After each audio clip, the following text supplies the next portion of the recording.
رمضان کا مطالبہ صرف روزہ نہیں ہے،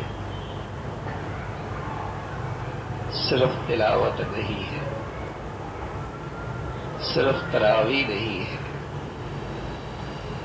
رمضان ہم سے کچھ اور تقاضا کرتا ہے، یہ بات فکر کی ہے، یہ بات فکر کی ہے، اور اس کی طرف ہمیں توجہ کرنے کی ضرورت ہے۔ کہیں ایسا نہ ہو میرے عزیزو، رمضان میری زندگی میں 40 سال 50 سال 60 سال سے آیا اور چلا گیا، اور میں جہاں تھا وہیں کھڑا رہا۔ کہیں ایسا نہ ہو کہ یہ زندگی کا یہ رمضان بھی ایسے ہی گزر جائے، یہ فکر کی بات ہے۔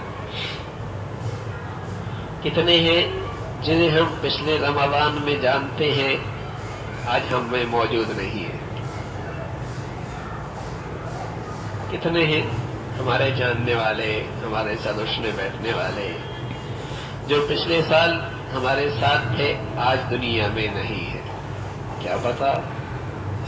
حضرت عمر رضی اللہ عنہ عجیب بات فرمایا کرتے تھے، کیا لوگ کہتے ہیں فلاں مر گیا فلاں مر گیا، تو ایک دن دنیا والے کہیں گے عمر بھی مر گیا۔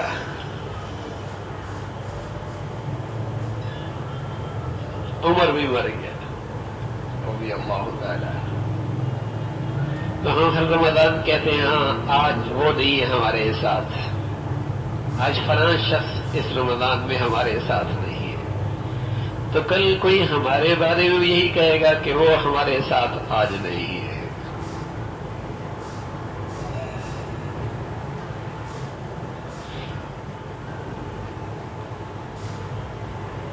تو رمضان کا ایک مطالبہ اس سے بڑھ کر ہے، اور اس کی فکر کی بہت ضرورت ہے۔ ایسا نہ ہو کہ یہ مہینہ رمضان بھی آئے اور جیسے پہلے آتے چلے گئے اور گزرتے چلے گئے، اور میری زندگی کی سطح، دینی سطح نہیں بلند ہوئی۔ یہ رمضان مجھے کیا دے کر گیا ہے؟ 40 سال گزر گئے میاں، 60 سال گزر گئے ہیں، ورنہ ایک ہی رمضان اللہ کا دوست بننے کے لیے کافی ہوا کرتا ہے۔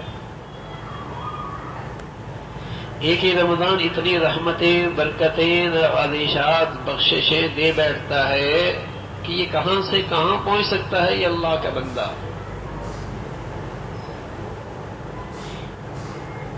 لیکن میں زندگی میں سمجھتا رہا رمضان روزوں کے لیے آیا، صرف تراویح کے لیے آیا، کچھ تلاوت کے لیے آیا بس، اور وہ ہو گیا، ثواب مل گیا۔ لیکن رمضان صرف اس لیے نہیں آتا۔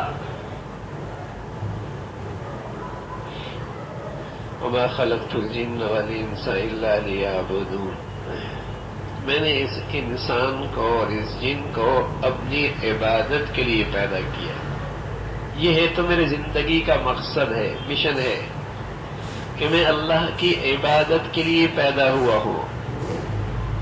اگر اللہ یہ کہتا کہ اس نے کچھ نہیں کرنا سوائے میرے سامنے سجدہ ریز ہونے کے، تو یہ بھی عین ہی اس کی زندگی کے مقصد کے مطابق تھا یہ حکم بھی۔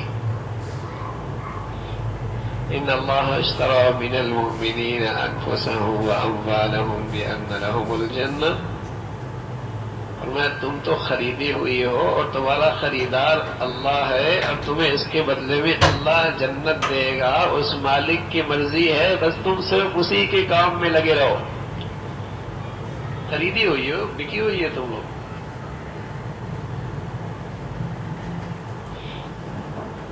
لیکن اللہ رب العزت نے فرمایا زندگی کا مقصد تو عبادت ہے۔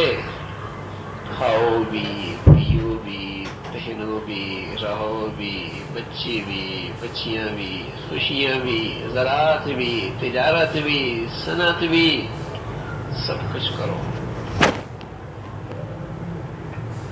بس ان چیزوں سے اپنے آپ کو روکو، ان چیزوں سے پرہیز رکھو، اور یہ میرا حکم پورا کر دو بس۔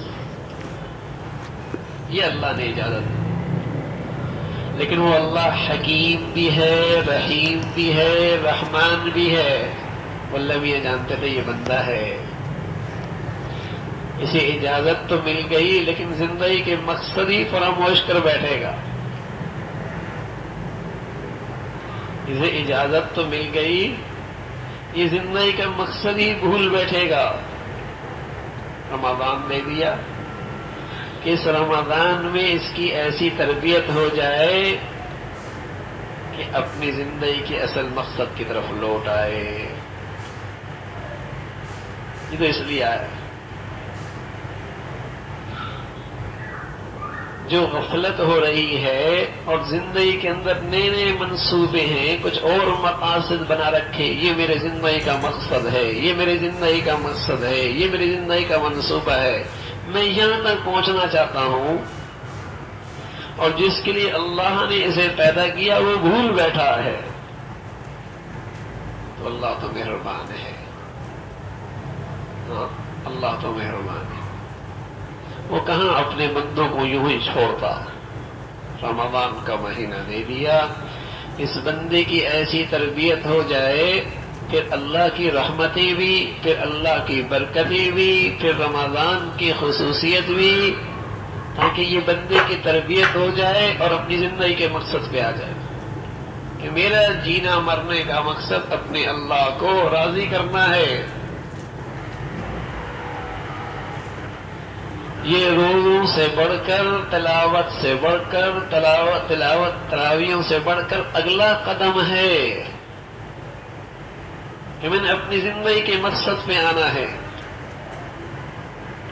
وَمَا خَلَقْتُ الْجِنَّ وَالْإِنسَ إِلَّا لِيَعْبُدُونِ.